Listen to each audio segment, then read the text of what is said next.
देश के प्रधानमंत्री जो है वो बहुत बड़े एक्टर हैं। ये हमारी खुशकिस्मती है कि अगर वो बॉलीवुड में चले जाते तो ये पूरे फिल्म स्टार घर में बढ़ जाते, हर फिल्म पे अवार्ड उनको ही मिलता।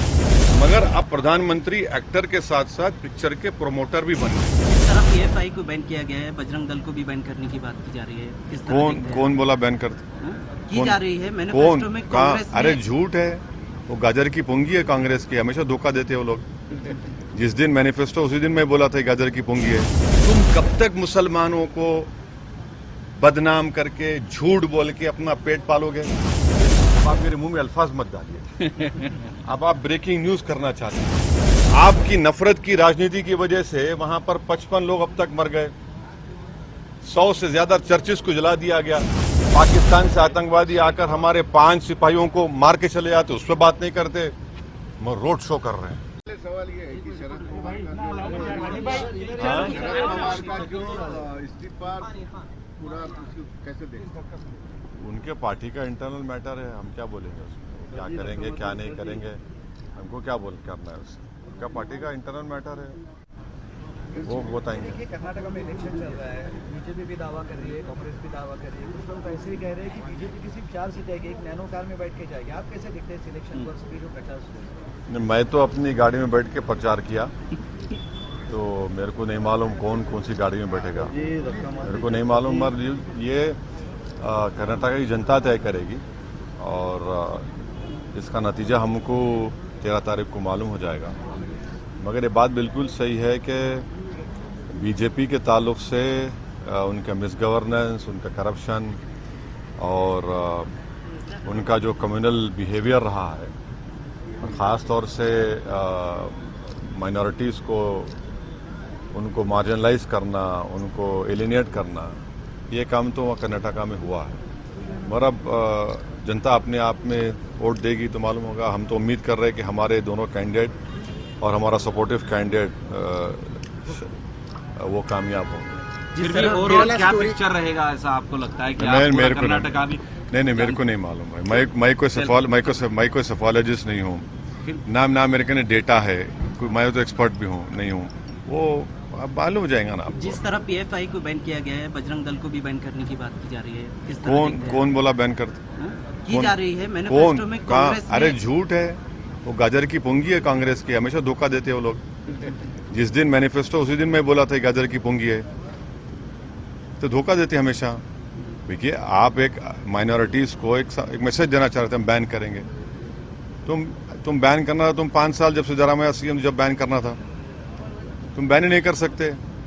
और जब देख लिए कि ऐसा हो रहा तो यू टर्न मारे, वीरप्पा मौली बोले हम तो कर ही नहीं सकते, उनके तो मंदिर बना देंगे पूरा।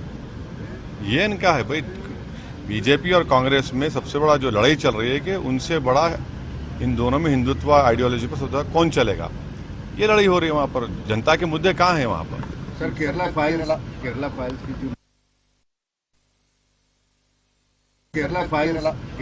की जो मूवी आई है, एक जनरल मूवी है, लेकिन उसको हिंदुत्ववादी कुछ अलग ढंग देना चाहते हैं। जो भी पिक्चर देखने आ रहा है उसको भगवा ऐसा है ना कि हम लोग जो है हिस्ट्री को भूल जाते हैं। जब हिटलर जर्मनी में जूस को, यहूदियों को, जो 70 लाख यहूदियों को ख़त्म किया, हिटलर कैसे ख़त्म किया?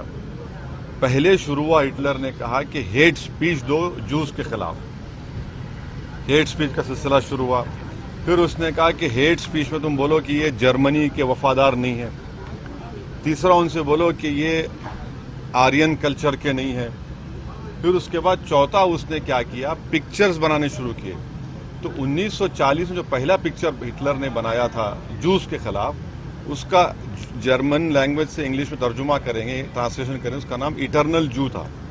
उस इटर्नल जू में ये दिखाया गया था कि ये जूस जो है जर्मनी के गद्दार हैं, ये आतंकवादी चीज़ों में जाते। उसके बाद क्रिस्टालनाक मूवमेंट हुआ, फिर उसके बाद राइक्सटैग जलाया गया, फिर जर्मनी के जर्मन अवाम में पूरी नफरत फैल गई जूस के ताल्लुक से।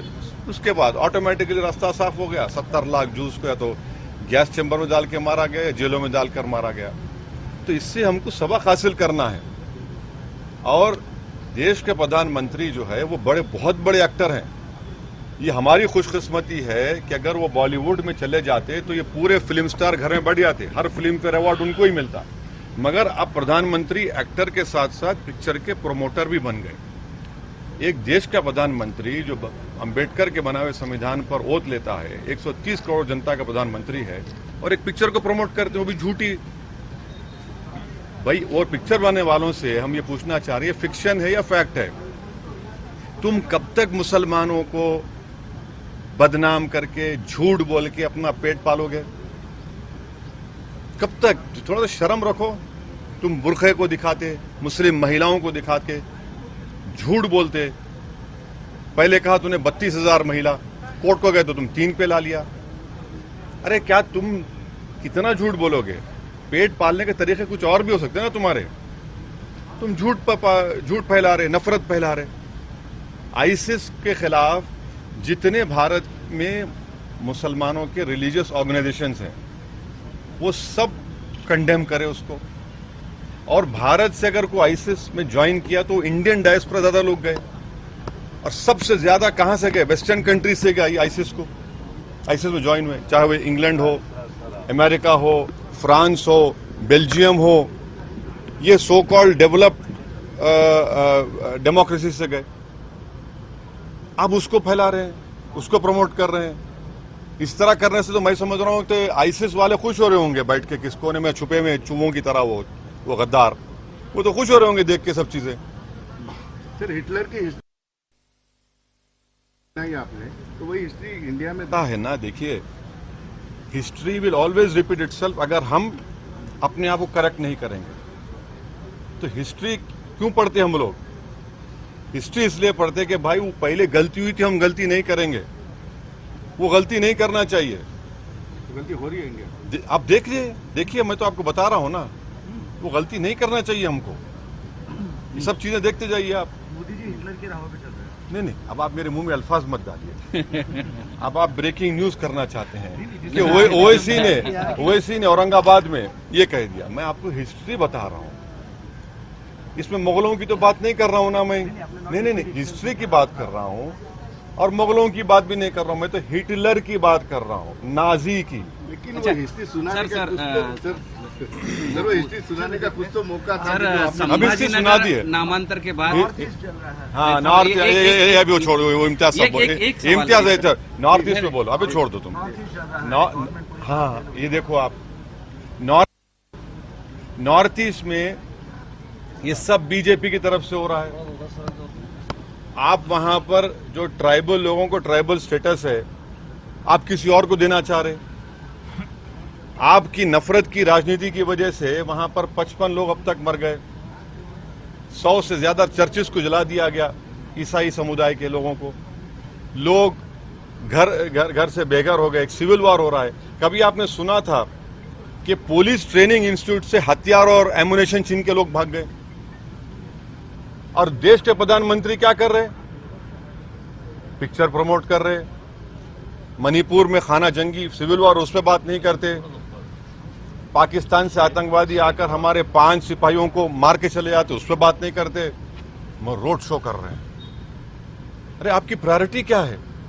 चुनाव ठीक है, मगर ये जो हो रहा है मणिपुर में, नॉर्थ ईस्ट, अरे आपका चीफ मिनिस्टर है वहां पर, आप 355 लगाते उधर।